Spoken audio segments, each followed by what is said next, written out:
এত সুন্দর একটা ভিডিও আমি না দিয়ে থাকতে পারলাম না। এত মজার ঠিক বলবো না, মানে একটা দারুণ দৃশ্য। এগুলো দেখতেই পাওয়া যায় না সচরাচর। তো আমার বাড়িতেই এটা সম্ভব। কুট্টুস ম্যাঙ্গোর থেকে বেশ কয়েক মাসের বড়, তো আগে থেকেই আছে আমার বাড়িতে। তারপরে ম্যাঙ্গো এসছে, তো ম্যাঙ্গো আসার পরে ও ম্যাঙ্গোকে গাইড করছে। ও প্রতিদিন সকালবেলায় যখন বেড়াতে যেত, সকালে নেটে বিকেলবেলায় বেড়াতে যাওয়ার সময় এই যে কুট্টুস ওই গেটের সামনে গিয়ে ওকে ঘুরিয়ে নিচ্ছে যে চল সোজা। সব গেটে গেটে দাঁড়ানো কি অভ্যেস, তো দাঁড়াতে দেবে না।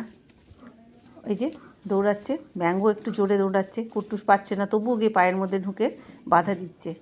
আর দাদাই মানে বেড়াতে নিয়ে যাচ্ছে কে কাকে এটা বোঝা খুব মুশকিল। কুট্টুস ম্যাঙ্গোকে নিয়ে যাচ্ছে না ম্যাঙ্গো কুট্টুসকে নিয়ে যাচ্ছে, তো বেশি।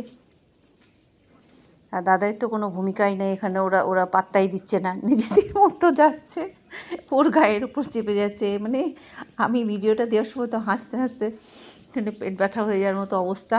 আর ছোটোবেলার থেকে এই যে দুষ্টুটা তো আপন মর্জির মালিক, ওর কারোর কথাই শোনে না।